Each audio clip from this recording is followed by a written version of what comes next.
Queridos irmãos, eu os convido nesse momento a abrirem as suas Bíblias no livro das Lamentações de Jeremias, capítulo 3. Vamos nessa noite refletir por alguns instantes nos versos 21 a 30. Livro das Lamentações do profeta Jeremias, capítulo 3, versos 21 a 30. Assim nos diz a palavra do Senhor nosso Deus. Quero trazer à memória o que me pode dar esperança. As misericórdias do Senhor são a causa de não sermos consumidos, porque as suas misericórdias não têm fim, renovam-se cada manhã. Grande é a tua fidelidade. A minha porção é o Senhor, diz a minha alma, portanto esperarei nele. Bom é o Senhor para os que esperam por ele, para a alma que o busca. Bom é aguardar a salvação do Senhor, e isso em silêncio. Bom é para o homem suportar o jugo na sua mocidade. Assente-se solitário e fique em silêncio, porquanto esse jugo Deus pôs sobre ele. Põe a boca no pó, talvez ainda haja esperança. Dê a face ao que o fere, farte-se de afronta. Até aqui a leitura da palavra do Senhor nosso Deus. Vamos orar nesse momento. Pai Santo, Deus eterno, todo-poderoso, estamos diante do Senhor, ó Deus, diante da Tua majestade, da Tua glória. Ó Deus, ansiosos para ouvir a Tua voz, desejosos, ó Deus, de ouvir uma palavra que venha dos altos céus, ó Pai, e que traga paz, traga conforto, traga consolo aos nossos corações. E a única palavra, ó Deus, capaz de fazer isso, é a Tua santa palavra que aqui está, que nesse momento foi lida por nós, Senhor. Por isso pedimos, ó Deus, por meio dela, por meio da Tua palavra, fala aos nossos corações. Senhor, traz aos nossos corações o alento de que necessitamos. Mas traz também, Senhor, a disciplina, o puxão de orelha, a correção que se fazem necessários para que vivamos a vida cristã da maneira como Te agrada, da maneira como o Senhor deseja. Pai Santo, fala conosco, concede-nos a Tua bênção, concede a este Teu servo, ó Pai, que seja instrumento da Tua graça nesta hora, na transmissão da Tua palavra, na exposição da Sagrada Escritura, Senhor. E concede ao Teu povo aqui presente, aos que aqui estão, e aqueles que, ó Deus, nos ouvirão por outros meios, concede a cada um, Senhor, a Tua maravilhosa graça também, o Teu cuidado santo, o Teu conforto, o Teu amor, e fala a cada um segundo o Teu maravilhoso propósito. Nós pedimos isso e tudo agradecemos em nome do nosso Senhor e Salvador Jesus Cristo. Amém. Queridos irmãos, estamos passando por um momento muito difícil. Muitos de nós certamente nunca viram algo igual ou mesmo parecido com o que está acontecendo na nossa nação e no mundo, como tem ocorrido. Certamente muitos de nós nunca pensou em passar por uma situação como essa que estamos passando agora. E nesses momentos difíceis, nós ficamos a nos perguntar: ainda há esperança? Ainda há esperança para mim? Ainda há esperança para a minha família? Ainda há esperança para a humanidade? E nesses momentos difíceis, muitos de nós desejam, na verdade, esquecer da dor e do sofrimento que vem estampado nas telas da TV, nas redes sociais e nos jornais que nós compramos a cada dia. Muitos de nós desejam de fato esquecer tudo isso, toda essa tragédia que toma conta do mundo.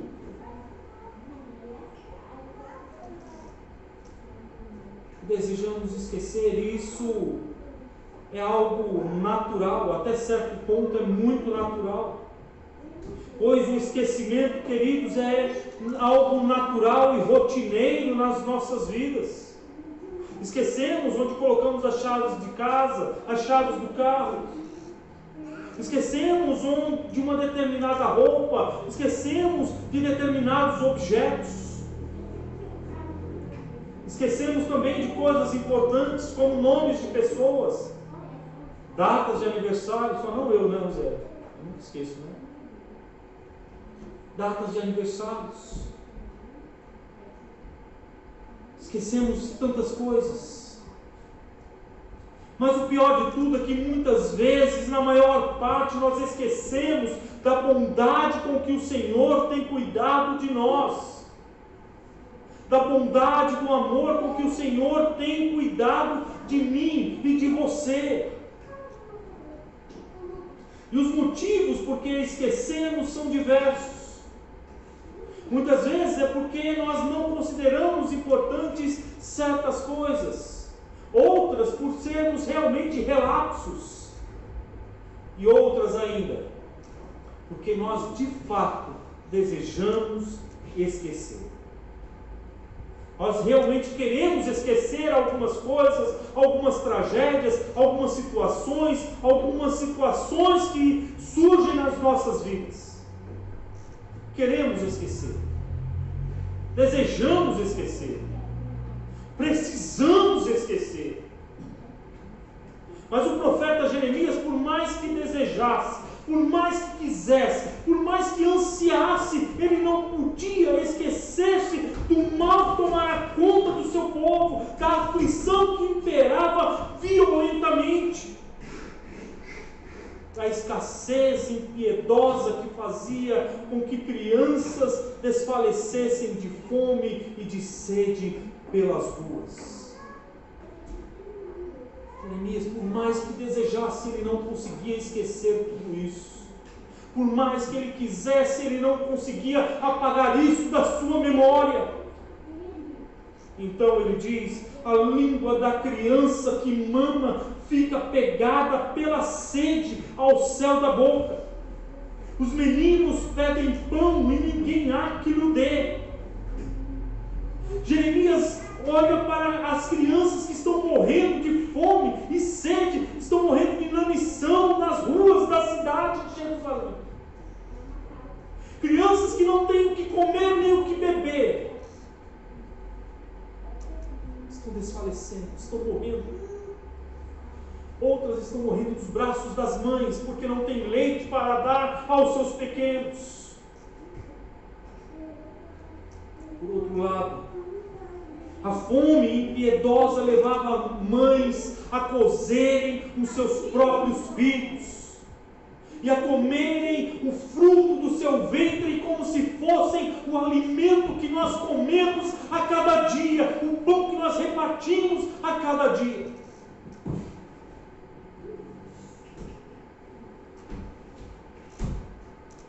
As mãos das mulheres, outrora compassivas, cozeram seus próprios filhos.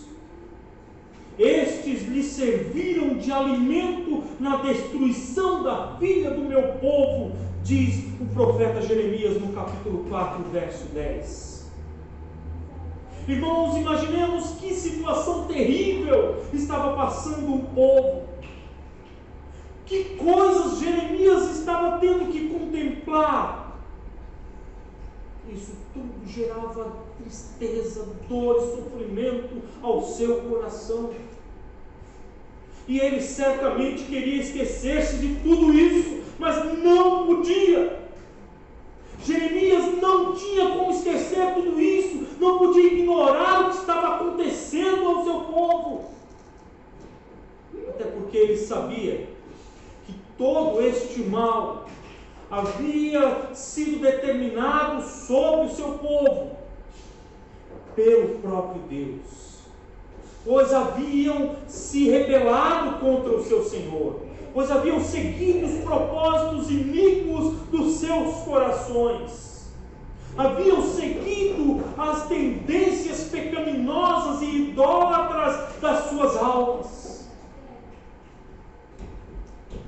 Jeremias não podia esquecer-se, pois sabia que o que estava acontecendo com o povo naquele momento era resultado do juízo, da justiça de Deus, pois o povo havia pecado contra ele, o povo havia se rebelado contra ele. Sim, o profeta levanta um lamento onde expressa a dor, a agonia, o desespero e o sofrimento de sua alma, e que culmina na declaração que ele faz nos versos 17 e 18. Veja comigo, por favor. Então disse eu: já perece a minha glória, como também a minha esperança no Senhor. Lembra-te, ou melhor, desculpem, irmãos, verso 17: afastou a paz de minha alma, esqueci-me do bem. Então disse eu: já pereceu a minha glória, como também a minha esperança no Senhor. Jeremias já não conseguia mais lembrar-se do bem, Jeremias já não conseguia mais lembrar-se de coisas boas, ele não conseguia mais olhar com esperança para o futuro e para os dias em que ele estava vivendo também não. Jeremias já não conseguia vislumbrar algo bom, visto que o sofrimento era terrível, a dor era intensa. Porém, queridos irmãos, mesmo com sua alma amargurada, a dor rompendo os limites da razão e do entendimento, mesmo as circunstâncias desoladoras despedaçando o seu coração, ainda assim, num ímpeto de incontestável lucidez, ele declara no verso 21: quero trazer à memória o que me pode dar esperança. Mesmo diante de tudo aquilo, mesmo vendo as mães cozendo seus filhos, mesmo vendo as crianças morrendo de sede, mesmo vendo as pessoas morrendo pelas ruas sem ter quem lhes acudisse, Jeremias olha com um ímpeto de incontestável lucidez e declara: quero trazer à memória aquilo que me pode dar esperança. Jeremias estava passando pelo que talvez fosse o pior momento da sua vida, o pior momento de toda a sua existência, um tempo de inigualável sofrimento e dor. E é justamente em meio ao caos que, ao invés de se entregar à murmuração e à lamúria e ao derrotismo, que ele procura agora algo que lhe possa dar esperança.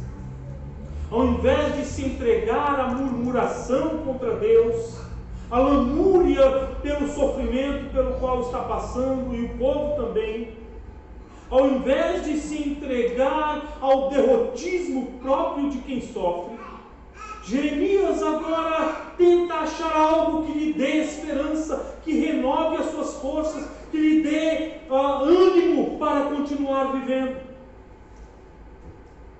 Mas repare que, ao contrário do que normalmente ocorre conosco, Jeremias não olha para si mesmo, pois ele não procura esperança na sua autojustiça, ele não busca esperança na sua capacidade de resolver conflitos e situações difíceis.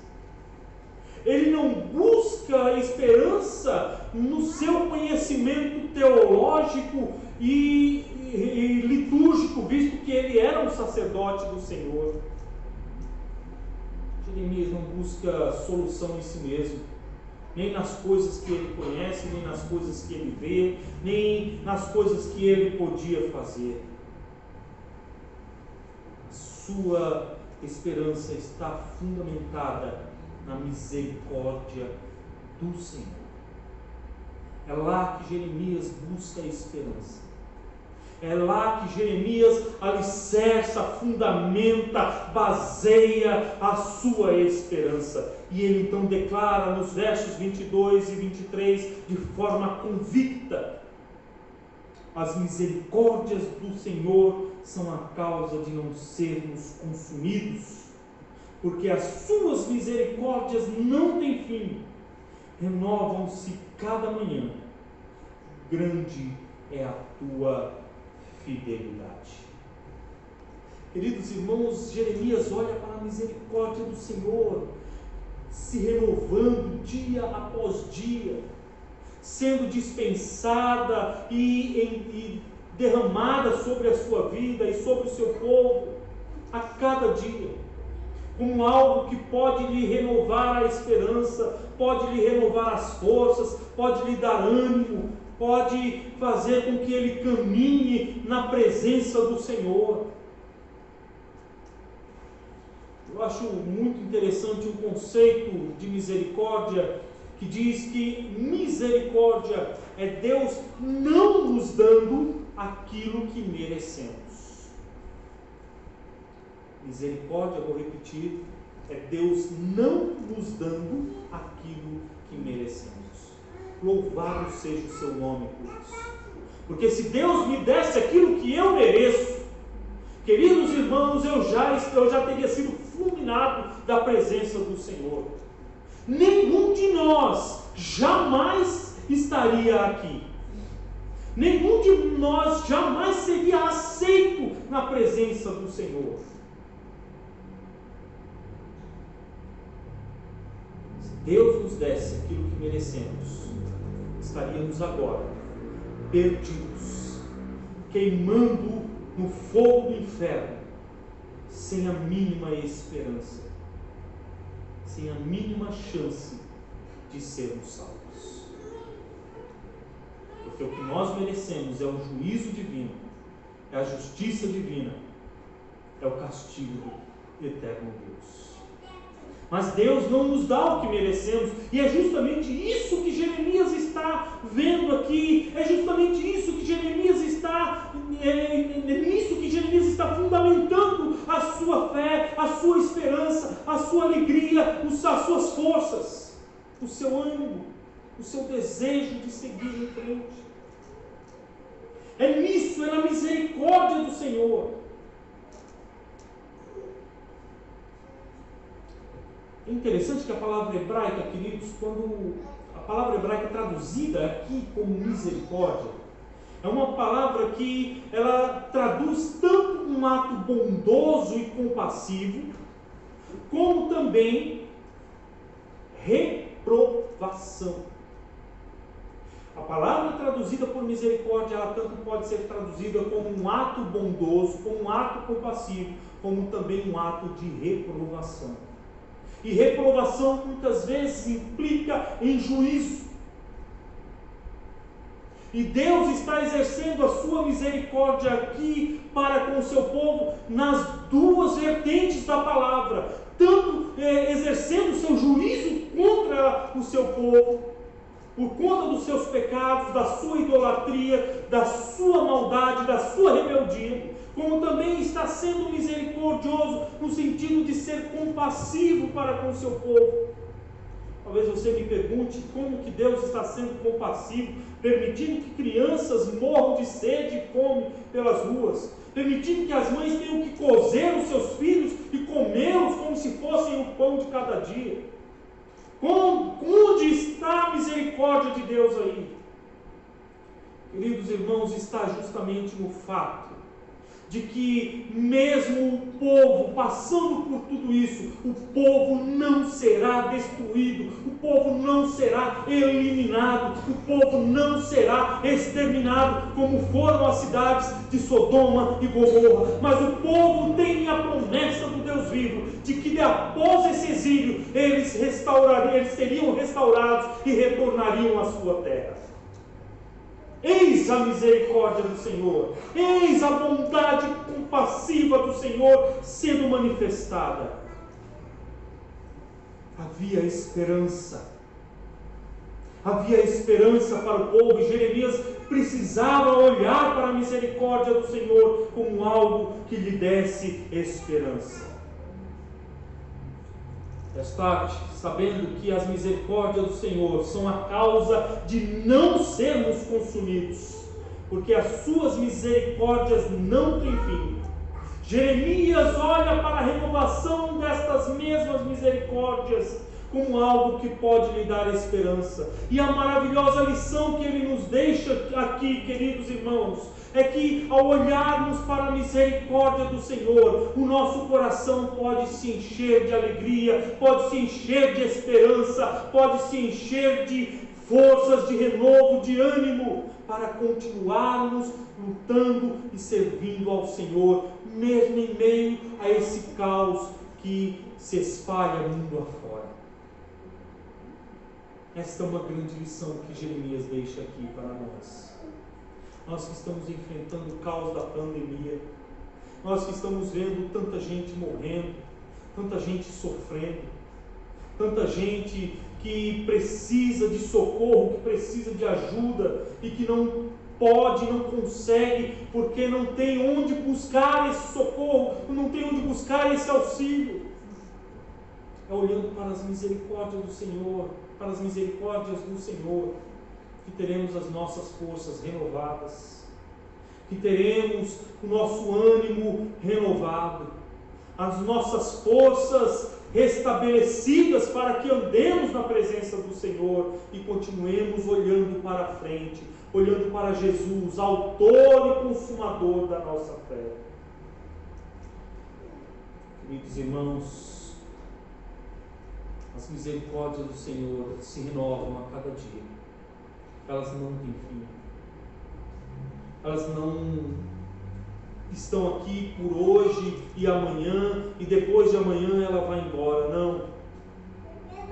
As misericórdias do Senhor se renovam a cada dia. E estão sempre disponíveis para todo aquele que se humilha diante do Senhor. Porque isso acontece. O próprio profeta nos responde no verso de número 24, ou melhor, o próprio verso 23: grande é a tua fidelidade. É justamente a fidelidade de Deus quem garante que Ele vai continuar dispensando sobre nossas vidas a sua maravilhosa misericórdia. Fidelidade, queridos irmãos, não a mim, não a você, não a nós, mas a Ele próprio, pois Deus é fiel a si mesmo. Uma fidelidade, queridos irmãos, que não depende de fatores externos, não depende daquilo que nós fazemos, mas depende de quem Deus é, depende de quem Ele próprio é. Por isso, quando falou a Timóteo, o apóstolo Paulo disse no capítulo 2, verso 13: se somos infiéis, Ele permanece fiel, pois de maneira nenhuma pode negar-se a si mesmo. Ele permanece fiel por causa dele, não por mim e por você, mas por Ele é que Deus permanece fiel. Ele não pode negar quem Ele é. Ele não pode negar os seus gloriosos atributos. Ele não pode negar a essência do ser divino. Ele não pode negar a si próprio. Que maravilhoso isso! Que glorioso é saber que o nosso Senhor não nos abandona, não nos deixa, mas sempre está dispensando sobre nós a sua misericórdia, porque Ele é fiel. A esperança do profeta também, queridos, é renovada ao reconhecer que, mesmo sendo tão grandioso, esse maravilhoso Deus se relaciona intimamente com as suas criaturas. Destaque, Jeremias faz uma sublime declaração no verso 24. Veja comigo, por favor. A minha porção é o Senhor, diz a minha alma. Portanto, esperarei nele.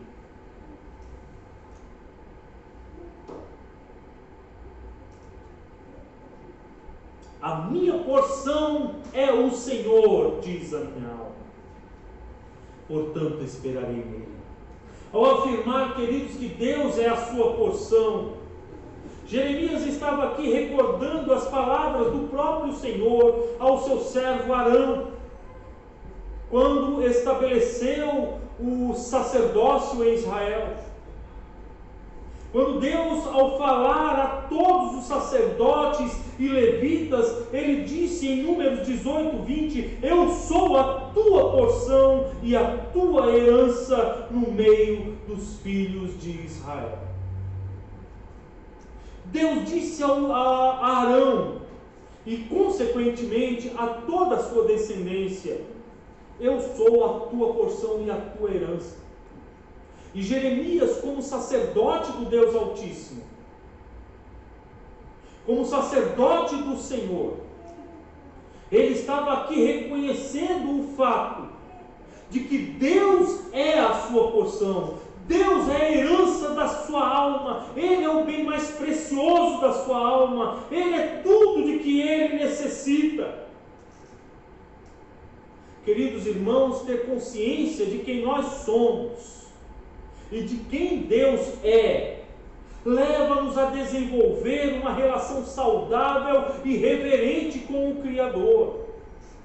É por não entenderem que Deus é soberano, Senhor de tudo e de todos, que muitas pessoas se acham no direito incoerente de dizer a Deus o que Ele deve e o que não deve fazer, como e quando tem que fazer certas coisas, quanto tempo tem para responder às orações. Eu determino isso, eu não aceito aquilo. São alguns dos absurdos que nós encontramos nos dias atuais. Pessoas que não entendem que precisam ser servas de Deus, mas que ao contrário querem fazer de Deus o seu servo. Pessoas que acham que têm o direito de determinar o que Deus tem que fazer e quando Deus tem que fazer. Pessoas que estão absolutamente equivocadas na sua teologia e na sua vivência cristã. Justamente porque não reconhecem quem elas são e quem é o Todo-Poderoso. Pessoas que estão perdidas em meio aos seus conceitos. Queridos irmãos, não é decretando ou revoltando-nos que alcançaremos a graça divina, que alcançaremos o favor de Deus, que alcançaremos a misericórdia do Todo-Poderoso. Precisamos reconhecer quem somos. Precisamos entender que nós não passamos de vasos nas mãos do grandioso oleiro. Jeremias tinha consciência disso. Jeremias sabia muito bem disso. Por isso, no verso 25, ele declara: bom é o Senhor para os que esperam por Ele, para a alma que o busca. Uma alma que busca ao Senhor não é uma alma cheia de si mesma. Alguém que busca ao Senhor não é alguém que está tão cheio de orgulho e de arrogância que determina o que Deus deve fazer. Alguém que busca ao Senhor é alguém que reconhece a necessidade que tem da graça e da misericórdia divina, que precisa de Deus, necessita, que carece urgentemente do socorro divino. Assim como Jeremias. Em certo sentido, o profeta Isaías faz coro com o profeta Jeremias, quando ele diz no capítulo 55, verso 6 do seu livro: buscai o Senhor enquanto se pode achar, invocai-o enquanto está perto. E sua exortação chega a nós com o mesmo vigor de outrora, chega a nós com a mesma força, com o mesmo poder que tinha na época em que o profeta Isaías a escreveu. De modo, queridos irmãos, que a grande pergunta aqui é: estamos nós buscando ao Senhor de fato? Nós estamos de fato buscando ao Senhor? Nós viemos à igreja do Senhor, ao local onde nós nos reunimos para adorar ao Senhor. Nós viemos aqui hoje de fato para buscarmos a Deus? Ou viemos apenas cumprir tabela? Não estou querendo aqui julgar a nenhum dos irmãos. Longe de mim fazer isso. O que eu quero, queridos irmãos, com essa pergunta é que nós nos façamos essa indagação. Se de fato estamos aqui para buscar ao Senhor. Se de fato estamos aqui para buscar ao nosso Deus. E quando não estamos aqui, quando estamos nos nossos lares, no nosso trabalho, nos nossos estudos, na rua, onde quer que estejamos, nós estamos buscando ao Senhor? Essa é uma pergunta que nós precisamos responder. Buscar a Deus, queridos, é um ato de reconhecimento de sua grandeza e majestade. É sujeitar-se sem reservas àquele que é Senhor de tudo e de todos. É ter Deus como sua porção e dele depender absolutamente. Deus era a porção de Jeremias. Era o que ele tinha de mais importante, era o bem mais precioso de sua alma, era o que ele tinha de mais puro, de mais sagrado. Era a herança bendita do seu viver. Diante disso, assalta-nos a seguinte questão: qual é a nossa porção? Qual é a minha herança? Qual é a sua herança? Qual é o tesouro mais precioso do nosso viver, da nossa alma? É importante respondermos a isso de forma sincera e honesta. Uma vez que o Senhor Jesus Cristo, ao falar aos seus discípulos e às multidões, ele diz: onde está o teu tesouro, aí também estará o teu coração. Onde está o nosso tesouro? Onde está a nossa porção, queridos? Onde está o nosso coração?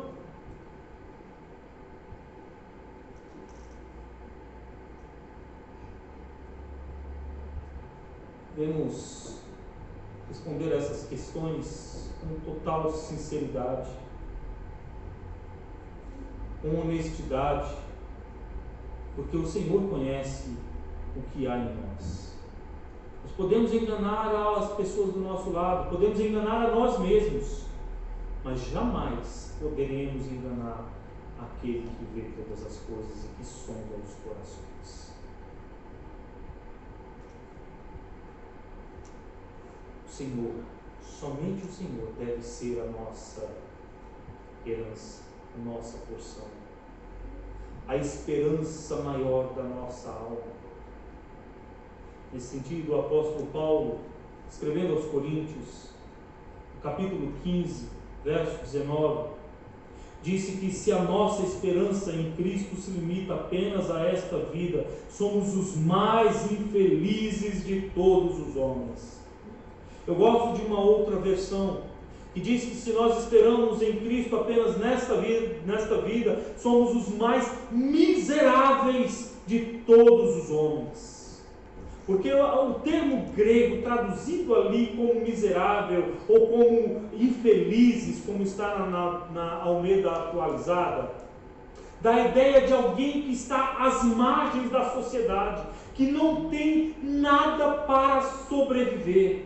Não tem o que comer, o que beber, o que vestir, não tem amigos, não tem família, não tem absolutamente nada.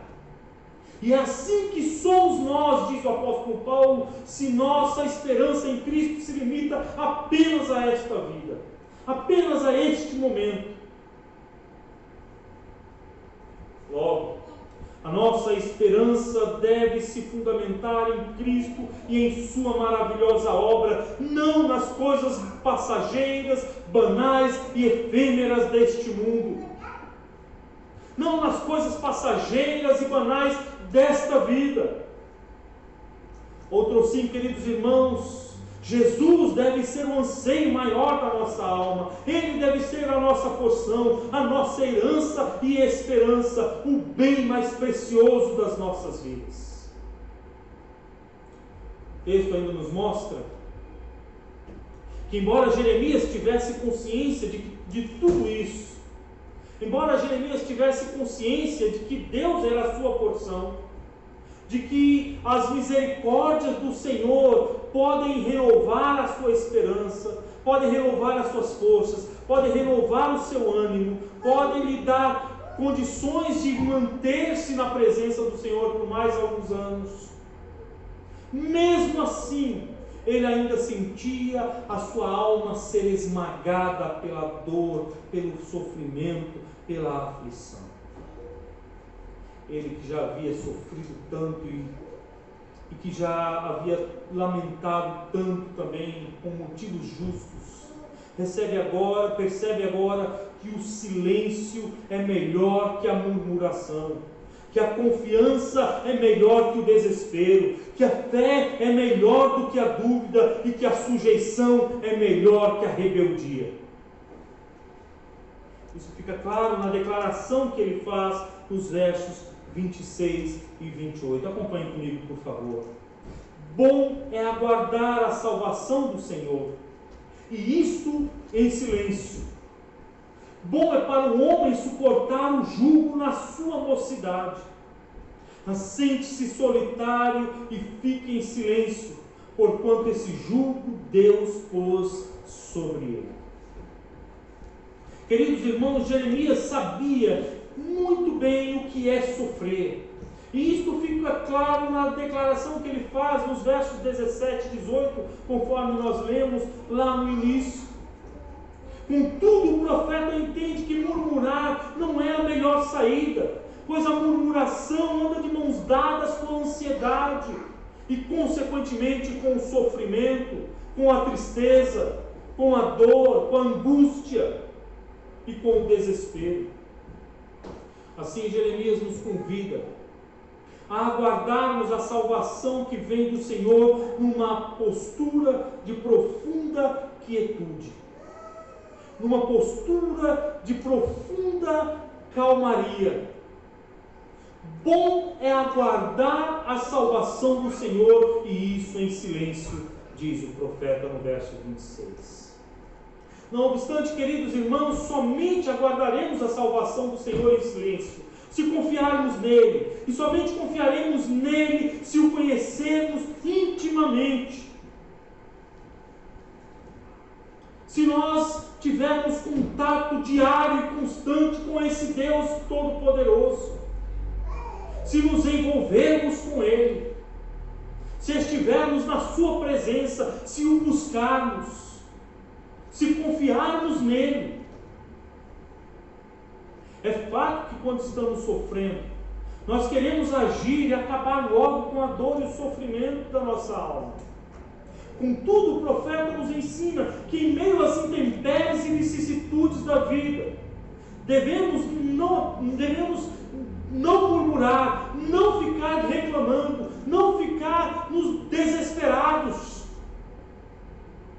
mas aguardar a salvação do Senhor em silêncio, evitando as murmurações, para não acabar nos rebelando contra o Senhor e ferindo aquele que tanto nos amou. Devemos aceitar a soberana vontade de Deus, diz Jeremias. Devemos aceitar aquilo que Deus determinou para nós, e isso em paciente confiança. De forma prática, nossa confiança é revelada quando aceitamos integralmente a vontade do Senhor e nos submetemos a ela sem reservas. Queridos irmãos, não há dúvidas que calar a voz de um coração aflito não é tarefa fácil. Calar a voz de um coração angustiado não é tarefa fácil. A dor esmagadora da alma que anseia por paz e consolo leva muitas vezes ao desespero e à murmuração. E quando as coisas não vão bem, via de regra, culpamos o Senhor, ou então encontramos alguém sobre quem pese a nossa culpa, sobre quem pese a culpa do nosso sofrimento. Assim, a orientação de Jeremias aos cativos e aqueles que ainda restaram em Jerusalém, que estavam sofrendo tanto, foi, veja no verso 29 a 31, ponha a boca no pó, talvez ainda haja esperança. Dê a face ao que o fere, farte-se de afronta, o Senhor não rejeitará para sempre. Jeremias está dizendo, põe a sua boca no pó. E pôr a boca no pó aqui, queridos irmãos, não é ficar lambendo a poeira do chão, tentar limpar o chão com a sua boca, não, como um aspirador de pó. Já vi muita gente que fala, não, você tem que orar ao Senhor, tem que colocar a sua boca no pó ali, tem que ficar lá, deitado no pó. Não é isso que Jeremias está ensinando aqui. Pôr a boca no pó significa prostrar-se em profunda humildade diante de alguém que reconhecidamente tem autoridade. Jeremias está dizendo aqui, se humilhe diante de Deus. Se prostre diante da autoridade divina. Busque ao Senhor, pois assim talvez haja esperança. Nesse sentido, Provérbios 15:33 nos diz que a humildade precede a honra. E não há ninguém melhor que o nosso Senhor Jesus Cristo para nos ensinar a humildade. Pois ele, subsistindo em forma de Deus, não julgou como usurpação ser igual a Deus. Antes, a si mesmo se esvaziou, assumindo a forma de servo, tornando-se em semelhança de homens, e reconhecido em figura humana, a si mesmo se humilhou, tornando-se obediente até a morte, morte de cruz. Pelo que também Deus o exaltou sobremaneira e lhe deu o nome que está acima de todo nome, para que ao nome de Jesus se dobre todo o joelho, nos céus, na terra e debaixo da terra, e toda língua confesse que Jesus Cristo é o Senhor, para a glória de Deus Pai, diz o apóstolo Paulo em Filipenses 2, de 6 a 11. Portanto, queridos irmãos, devemos nos submeter humildemente ao Senhor das nossas vidas, pois talvez assim ainda haja esperança. Caminhando para o fim, em frente a tudo isso que ouvimos nesta noite, algumas verdades precisam ser ressaltadas para a nossa edificação e para que possamos compreender de forma prática como posicionarmos frente a esse caos que a pandemia traz sobre o mundo. Em primeiro lugar, devemos confiar inteiramente nas misericórdias do Senhor, pois elas se renovam a cada manhã. Contudo, queridos irmãos, isso deve acontecer em completa submissão à vontade do nosso Deus, entendendo quem somos nós e quem Ele é. Pois somente assim experimentaremos na prática o fato de que o silêncio é melhor que a murmuração. Em segundo lugar, precisamos nos achegar a Deus buscando um relacionamento mais íntimo e intenso com Ele. E isso mediante a oração e o estudo das Sagradas Escrituras, pois dessa forma teremos a mesma percepção e confiança que Jeremias teve, e que é expressa nos versos 32 e 33, quando ele diz: ainda que o Senhor entristeça alguém, usará de compaixão segundo a grandeza das suas misericórdias, porque não aflige nem entristece de bom grado os filhos dos homens. Em terceiro lugar, Jeremias olhou para a misericórdia do Senhor como algo que pode lhe dar esperança, e nós devemos fazer o mesmo.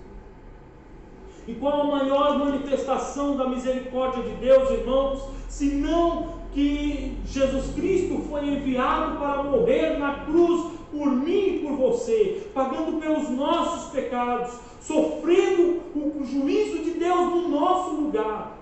Qual a maior manifestação da misericórdia de Deus, queridos irmãos, senão o Cristo, que morreu na cruz para que nós tivéssemos vida e pudéssemos hoje estar aqui juntos, na presença do Pai Celestial, para adorarmos e glorificarmos o seu santo nome. Jesus, sem dúvidas nenhuma, é a maior e melhor manifestação da misericórdia do Pai Celestial. É Ele, a encarnação da misericórdia de Deus. Em quarto e último lugar, Jeremias afirmou que bom é aguardar a salvação do Senhor, e isso em silêncio. E assim devemos proceder, queridos irmãos, fitando os nossos olhos não nas tristezas e agruras desta vida, mas olhando esperançosamente para aquele grandioso dia em que Cristo virá nos buscar. Pois, como diz o apóstolo Paulo em 1 Timóteo 1,1, Cristo é a nossa esperança. É Jesus a nossa esperança.